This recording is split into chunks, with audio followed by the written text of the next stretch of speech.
Thank you so much for that lovely introduction, and thank you for having me for your program. And Yeah, I am a professional author or writer. I am a multi-genre writer, which means I like to um, uh, write in many different formats. And That's just something that's just organically come about in my life. I didn't necessarily plan to be a multi-genre writer, but um, I began writing probably like most writers, very early on. Maybe when I was, I guess when I started writing, I think when we all started writing, I think is when writers start writing and telling stories. And even before that, of course, as children, my aunt, for example, told me that when I was maybe 5 or 6 years old, visiting her in Canada with my family, that she even said I would take a piece of paper that she gave me, cut it up into little squares, and then I would draw as best as I could at 5 years of age, of course, draw little pictures on each square and then put them together like a little book. And then I would come to her and I would tell her a story and I would show her the pictures one at a time and tell her what the story was. So she was saying that, even then, before I could write, apparently, I was a storyteller. And I think that's the big thing is that as storytellers we want to tell stories no matter what the medium, no matter what the format. It's Whether it's a song, whether it's a novel, whether it's a picture book, whether it's a screenplay, stage play, what have you. um, it's something that needs to be expressed in that particular way. So uh, when I started writing, probably earliest on would be poetry. I'm sure I wrote some poetry when I was in elementary school. I wrote my first play, in fact, seventh grade. I wrote a one-act play about the first female Supreme Court Justice, Sandra Day O'Connor. Um, I don't imagine it was very good. Uh, I wish I had it. I don't have a copy of it, but in either case, there was that. There was also uh, uh, a Halloween story that I wrote, my first scary story, if you will, horror story, and it won. I guess there was some school-wide contest, and apparently I won. So I got to recite my story very spookily over the school's PA system, the the day of Halloween or before Halloween. So in either case, that's what really began my writing career as far as, writing stories. And high school, of course, just exploded as far as what I was doing, writing for the school literary magazine, of which I eventually became a senior editor, as well as contributor. And I wrote for the school newspaper. I also founded and created and was the editor-in-chief of my school's very first art magazine, where we had essays and artwork, of course, and other things. Um, and That also began what for me, is a very important thing for me was my authenticity regarding how I express myself as a writer. Now, to put that into context, in high school, I went to an all boys Catholic high school. Naturally, I was censored a lot. And when I say censored, I mean I had my fights with the administration over several things. Uh, and the literary magazine is the one example I'll give you, that we meaning the editors, as well as the moderator, who was my English teacher from sophomore year, and he taught me a very important lesson about writing very early on in high school then, because we got that literary magazine banned. It was banned from the school and discontinued, in fact. And the reason, and I'm proud of that. And the reason I say I'm proud is because the administration took issue with the subject matter of several pieces that we accepted into the magazine, including one of my own. And let's just say that several of the pieces were maybe, risque subject matter, or controversial, if you will. One story was about an axe murderer. One story was about a mentally challenged adult who you found out had committed a crime that he was not aware of, against someone. Another one. So there were these, let's just say again, the subject matter was pretty risque in a sense, but they were excellently written. And even then I remember that the quality of writing was superb. And the moderator then had asked the editors, "Well, we include this? What are we judging it by?" And we judged it by its quality, not by necessarily the subject matter. Because we didn't care. Like, yes, we were in a Catholic school, but hey, this is a great story. It's going in. And that was our attitude, and that's still my attitude today. That I believe art is art. I don't believe in censorship. I don't believe in banning things, and that's going across both ways. I don't believe in banning ideas either. If I disagree with you, I still want you to speak. I believe in true freedom, and that means that's protecting the speech that I don't like. It's protecting the speech that I disagree with. Um, I don't believe in banning that either, as well as banning books. So that's what I mean by both ways. Because some people, like to ban certain things, but then things that they believe in, of course, they don't want banned. So in either case, yeah, going on to college, I began writing.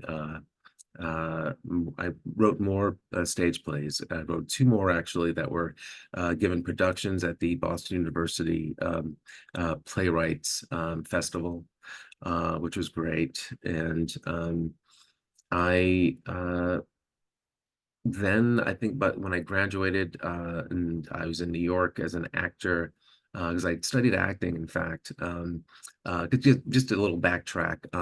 I discovered playing music when I was 15, was playing guitar when I was 15, writing.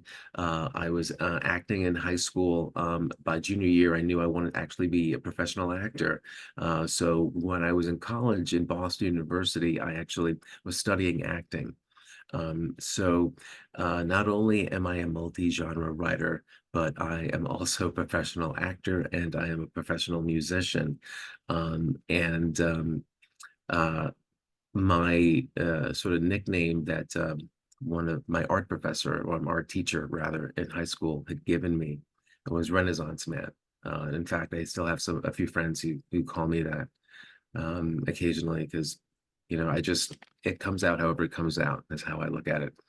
But anyway, in college, as I said, I was writing stage plays, and then afterwards started writing screenplays. And I wrote my first two screenplays in the 90s. And they only went as far as, I think they got table reads. They didn't get any, type of production or anything like that. But I continued writing screenplays. I wrote a few more. I've written 5 total so far in my life. One of them was produced, Buds for Life, as was mentioned. In 2005 is when we shot it, and then it was distributed by film 2008. And I also wrote, by that point, several short stage plays that I combined into a one-act that I then produced myself. And that was great, having a production in the city of Los Angeles, which is where I live now. I moved here in 1999 when I actually was cast on a soap opera on Passions on NBC. And so came out here and as I said, continued to do as I had throughout my whole life, pretty much a little of everything, even though I was acting professionally and my focus on a professional level was acting. Um, and again, that's not just television, but acting on stage, theater, um, radio, is doing that as well. And recently in my life, in the last 5 or 6 years, I've done audiobooks. So I'm still acting and still doing music. I've played in bands and written music, recorded music, out here in Los Angeles and New York. I was playing with some people as well. So, as I said, kind of one way to look at it is kind of a little all over the place. Another way to look at it is that I was expressing myself in multiple ways creatively.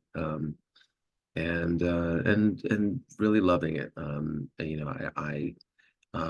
As a writer, uh, fall in love with each project that I begin, each story.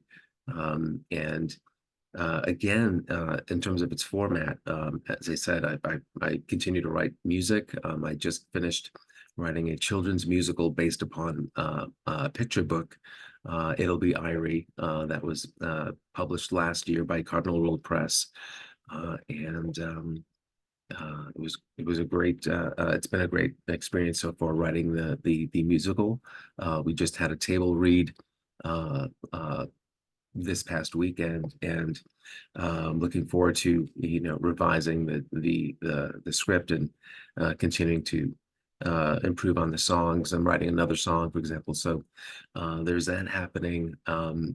But I'm also currently pitching a sci-fi TV drama series that I've been developing for the last 6 years, which has a pilot script and it, right now I've developed it into about 3 seasons, about 10 episodes each. So we're pitching that with packaging that with several other projects for a brand new streaming platform that we're me and several other artistic friends of mine, one who has a production company.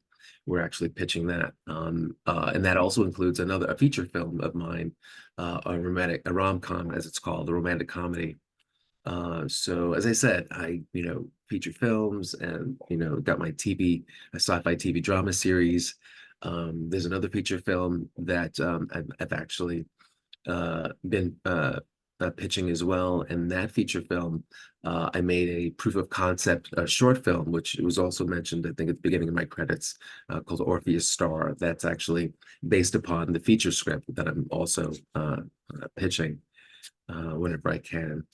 So yeah, the one thing that I really was it was incumbent upon me to really respect each genre enough that I would learn its format, that I would learn essentially how to express myself within that format. Doesn't mean you can't break rules, doesn't mean you can't be unconventional, of course, because that's how things evolve. That's how we get inventions, and creativity creates new things from old things, or recombines, right? But uh, uh, essentially, for example, writing a picture book is understanding how to write, a story in 500 words, or 600 words.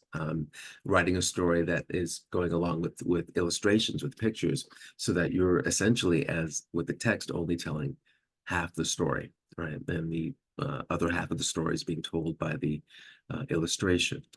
Versus writing a screenplay, right? Writing a screenplay where you're essentially using your words to create visual images, which is the main way in which the story is being conveyed. And so there's dialogue, of course, but then there's the an action, dialogue and action, and then of course the visual, what you're creating, versus a stage play. Stage play is primarily the dialogue. It's primarily going to be the stories about what are these characters saying to each other, okay, what's going on there, and so or writing a newspaper article, right? Right. What's the who, what, when, and how, and the why. Journalistic, context, something like writing like that, versus writing, reviews, which I used to do. For example, when I used to write for a women's magazine, I was a staff writer for a women's magazine for 8 years, and wrote restaurant reviews, music reviews, and again, it's really about studying that format. And that's what I would do. I'd basically study the format as I was beginning something if I had never done it before. Like, how do you write a review? I've read reviews, but what's the actual, thing of it? So that's what I would do, and that's what I definitely, in terms of my advice to other writers, is definitely know your genre, whatever genre you want to write in. It's great to have a story. And sometimes you get so excited about a story, you just write it, and that's great to do it. Definitely just follow that impulse. Um, but even then, afterwards, you'll have a story, and then you'll be like, okay, now I'm going to learn about this genre that I'm trying to write it for, and that's when you realize, okay, I've got to shape my story to fit this genre. In other words, if you want to write a picture book, you're not going to be telling the entire story with the words. You're just not. If you do, unless you want to write a novel. And for example, I myself have several middle grade novels that I've written that I'm also have been submitting in what are called rounds of submissions. We submit our work as writers. So my work is in submissions is the term that we use when we have manuscripts that are out there, whether be whether we submit to editors or publishers. Um, and just to give a quick little rundown as far as like solicited versus unsolicited, agented versus unagented. I myself do not have a literary agent. I submit on my own, which also means that I can only submit, of course, to publishers and editors and agents who are open to someone who does not have an agent. If you have an agent, their job, of course, is to submit you. I actually have I have an agent as an actor. I actually still have my actor agent, and in fact, I still occasionally get auditions, and I still, record. Just recently recorded an audition for a soap opera, actually, a role, and then I had another audition for a commercial. I have a commercial agent as well, so I have a commercial agent and a theatrical, what's called a theatrical agent. However, I do not have a literary agent. That has remained elusive for me. However, I have been able to submit and find avenues to find people who are open to, again, as I said, unagented.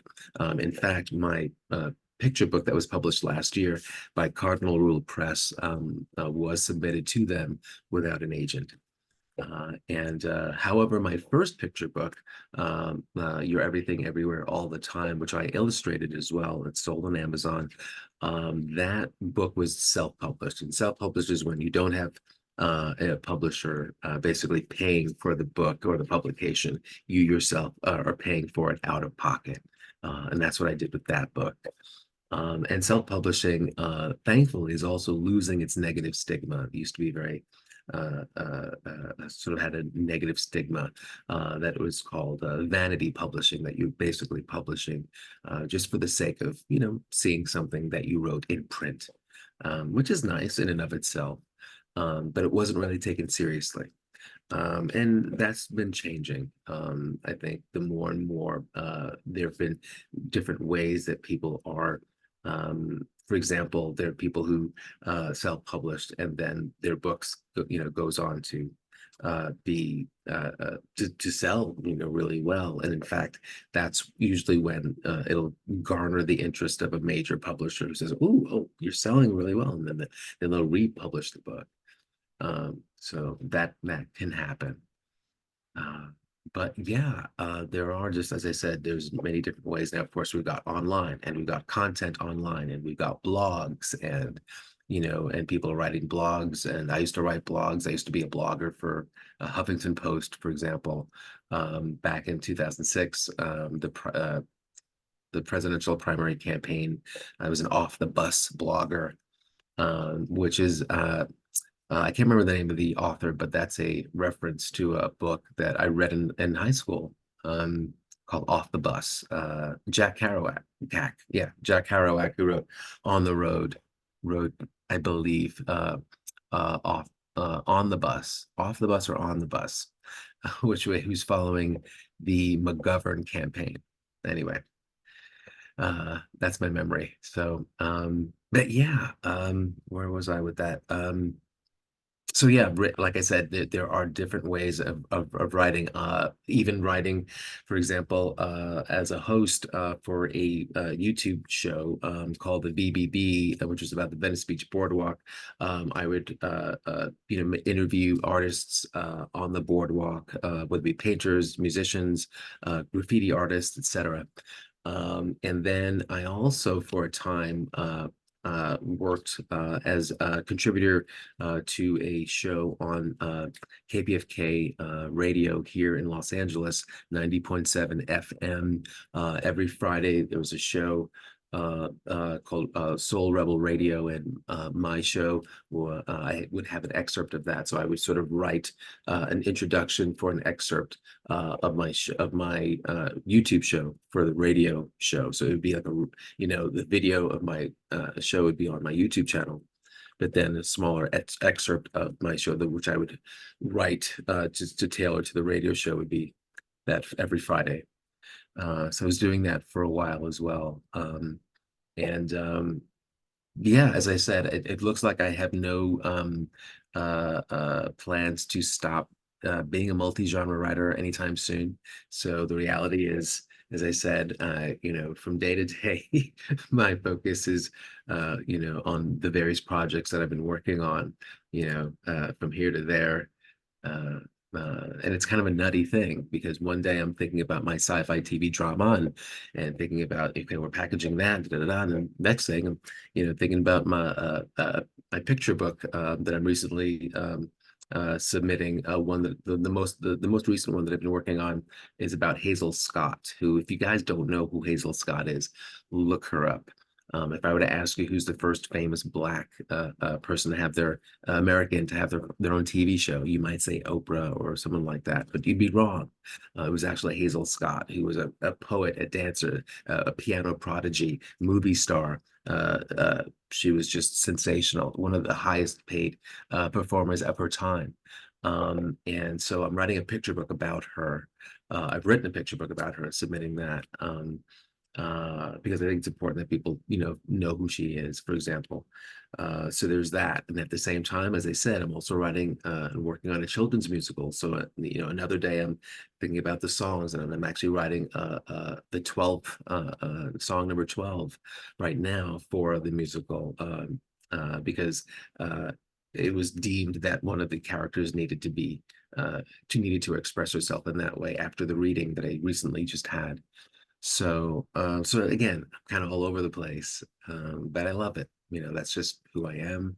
That's how I express myself. So, uh, yeah, I think I don't know what else to say. I think that's pretty much generally wanted to say. Is there more time, or should I keep going? Or Yeah, we usually pause at this time for a group picture for whoever has joined, and then usually we take question and answers in via the chat. So, Josh, if you could lead us for the group picture, if anybody is able to turn on their camera, I'm not sure. And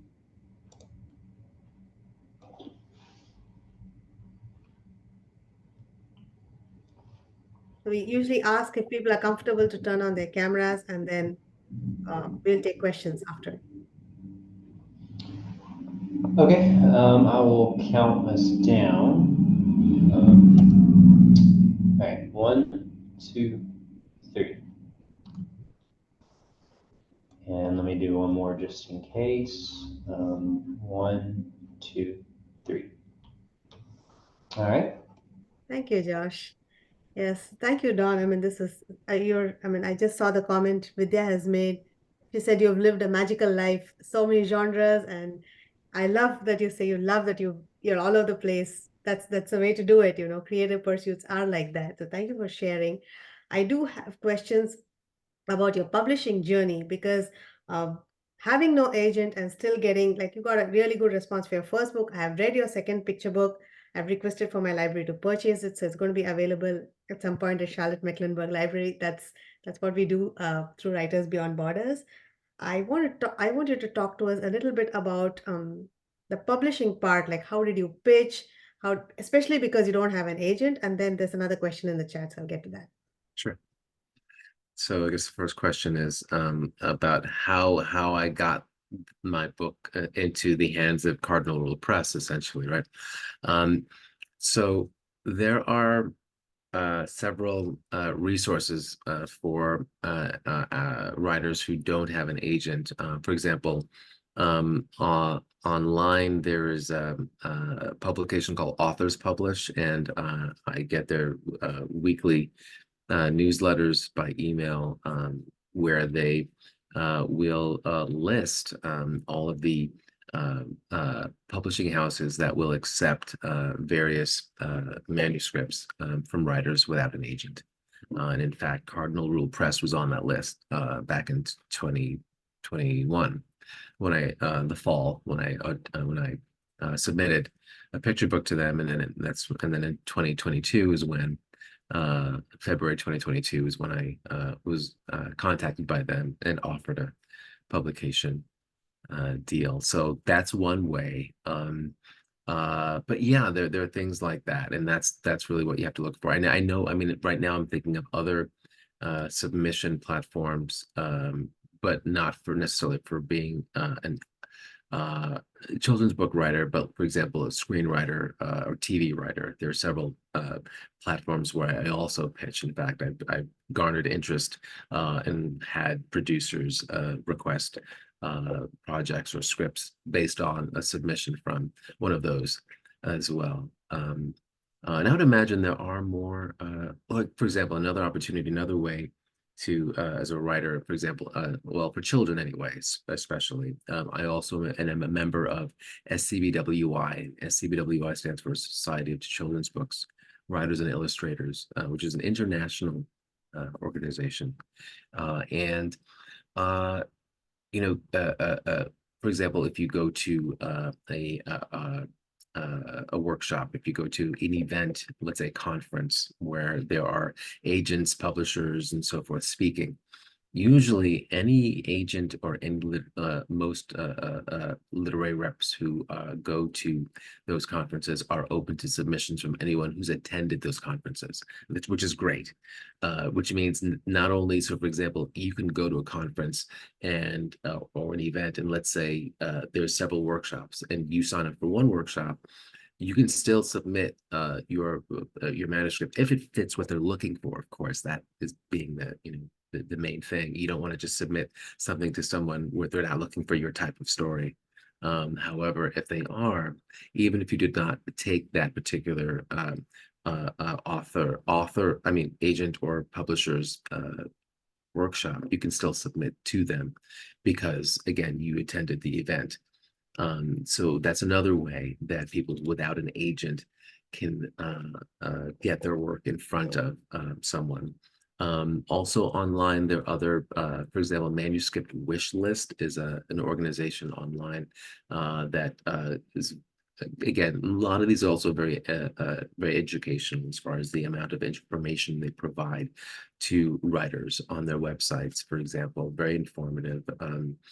They actually have a lot of, like the way you're doing now, they have guest speakers that come in monthly that give webinars and so forth. And so that's another way for writers to possibly have an opportunity to, because they will do things like we'll have contests and say, okay, and then, we'll pick 3 people and the agent who we have a guest for this month, she's going to read those 3 and give maybe the first 3 pages of your, first several paragraphs, whatever it is, and, give a critique, or, and that's also great too, to get invaluable feedback, from an agent, publisher. So, so online, yeah, I would say that, there's, if you look, you will find, resources for doing that.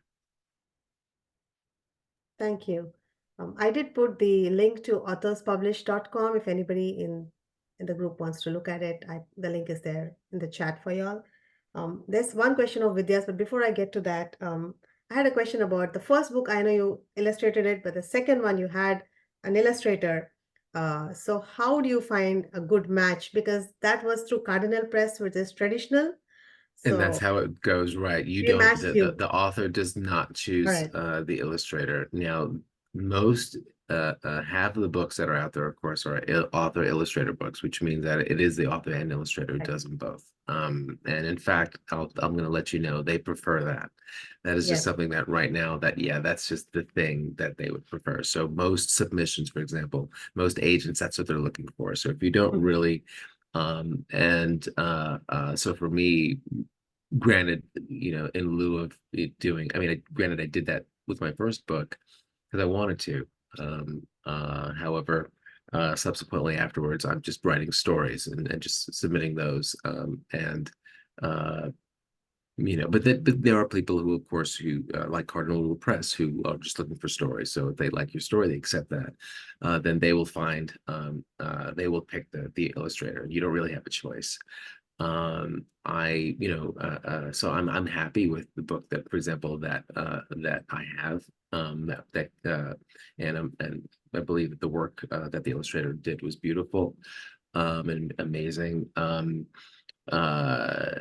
yeah, at the end of the day, sure, I could look at other picture books and say, oh, I love that style, I love that style. Oh, I would love to have a book, illustrated by this person or that person. But like I said, we don't really get to choose. So it's not like, oh, it's like, okay, well, this is the person they chose. And okay, it's not bad, it's different. It's different than maybe something I would have imagined, which is fine because that's artistic expression that comes out Well, different it's ways. beautiful done book. I highly, highly recommend it. It's going to be there in my thank you email for people to look it up. I did read it.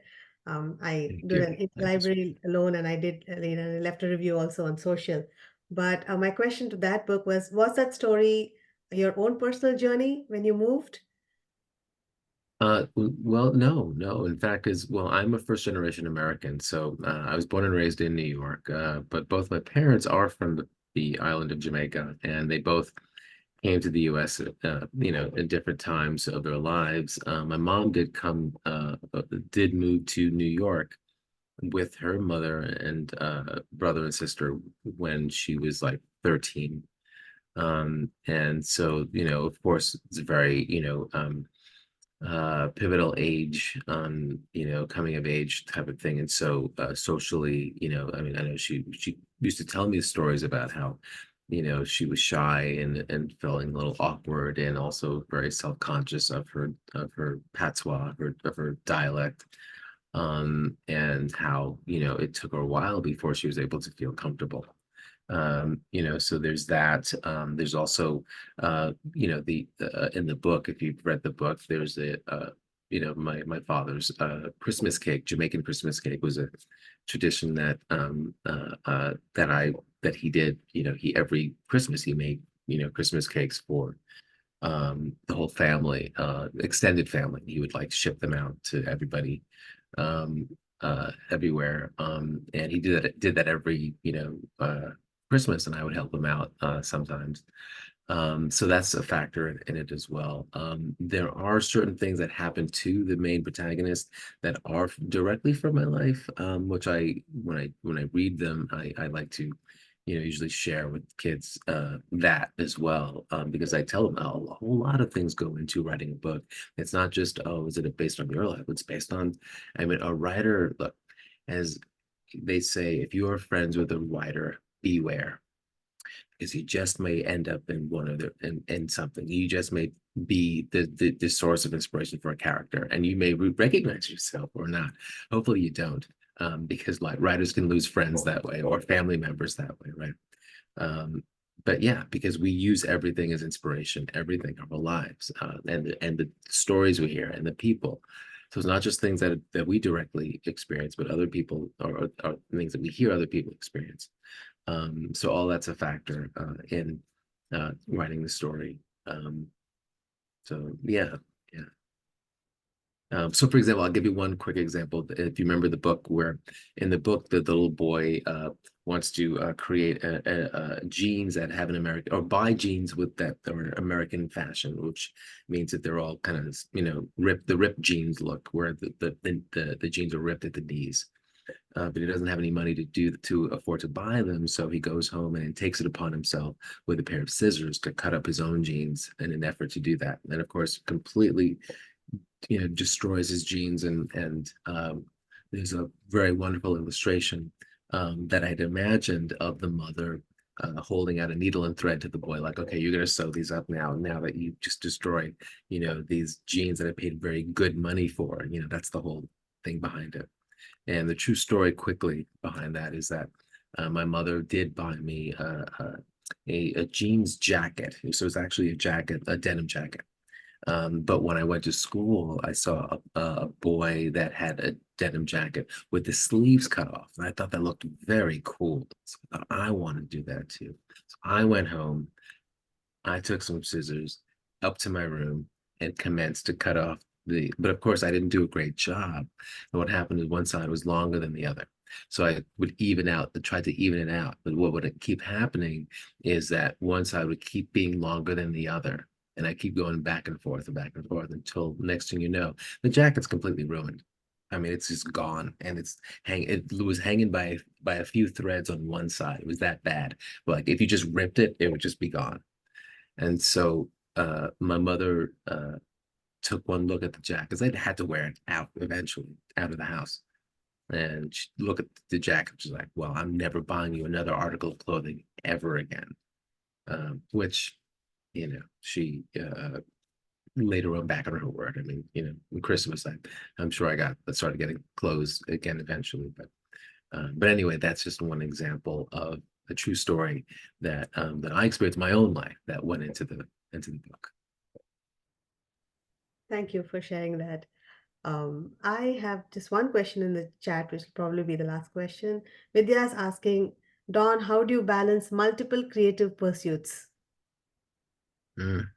That's something I'm still trying to do. I'm still trying to do. I'm still trying to learning how to do it. There's really the honest answer. I'm not kidding when I say that. I'm that's something that I'm just learning more and more how to balance out my life in that way because simply because of the fact that creatively kind of all over the place. And I've realized that, so what I do is I basically, allow myself to focus on, one project at a time, certainly when I'm working on it. So in the moment. So for example, if, I'm working on today, let's say, working on, a song or something. I'm just thinking of that. I'm not thinking of any other project, just working on that song today and that particular project. Tomorrow it might be I might move to another project and give that project some time or something, depending upon organically where it is or where I'm at with it. But yeah, but just just trying to focus on one thing at a time when I have it in front of me. Yeah, just learning how to continue to balance. But I mean, that's a general question. I look at like balancing life. How do you balance life? If you could figure out how to balance life, then naturally you balance out all the things in your life. So that because as an artist, especially as artists, we tend to forget certain things. Like, well, some artists do. I don't. I mean, I don't forget to eat or sleep. If I'm tired, I'm going to sleep. If I'm hungry, I'm going to eat. I've never. Oh, I worked so much. I didn't. Didn't eat. Like, no. I'll work and eat. But I'll still going to eat. So Yeah, that's important, obviously, balancing, making sure that you're healthy emotionally, mentally, emotionally, psychologically, spiritually, having a whole, I believe in holistic health. So I try to, you know, for example, I grew up in the 80s. So uh, my generation was blessed to have many cinematic mentors, if you will. Two of them, the two most famous ones being the characters of the Jedi Master Yoda from Star Wars and the karate sensei, Mr. Miyagi from the Karate Kid. And, learned a lot from those characters simply because what they spoke was truth. Mr. Miyagi, spoke about balance, that when things are in balance, every aspect of your life is better, so it's like, you can have things out of balance because you're just focused on one thing. So I don't believe in that. I mean, I know I do have friends who and certainly, yes, when I get so obsessed sometimes, or times where, yes, where I will go a whole day and realize, oh, I haven't had lunch yet, and it's now 7, 8 o'clock. I'm not saying that it hasn't happened. Those things have happened. That's not, you don't want to stay necessarily in that place because you can't sustain that. You have to eat, you got to sleep, you got to have balance. It's not the best thing to always get so taken over by your passion that you're just like, well, I'm not even, you know what I mean? It's like, well, no, you're gonna collapse. And then you're not going to be writing anything. You're not going to be going to creating anything. So you got to take care of yourself. You have to, and so again, that's why I brought up, Mr. Miyagi, talking about, balance, that, when everything in your life is balanced, and everything is actually better. Everything is enhanced in some way. So I believe in that. So I try I try to, as an artist, move towards that, than the whole, oh, just abandon everything to my passion and just, well, yes, passion, within reason. I should say passion within reason. Yes. That's a good term, passion within reason. It is. Yeah. Thank you. Yeah, I guess we all creative people, we get so carried away. We forget about self-care, we forget about nutrition. And I'm glad you stressed upon that because all of us are doing multiple things and it's important to take care of yourself first. So thank you. I don't see any other questions in the chat, so I'm just going to wait a minute if anybody else has something to ask. But in the meantime, thank you so, so much, Donn, for making the time to do this. I know it's very early in the morning for you. I appreciate you making the time, and the book is going to be in the library soon, so I recommend others to read it. And I'm looking forward to seeing all of your other work coming to life, especially the ones you talked about, the musical plays and all of that. So I'm looking forward to all of that. Thank you so, so much, Donn. Thank you.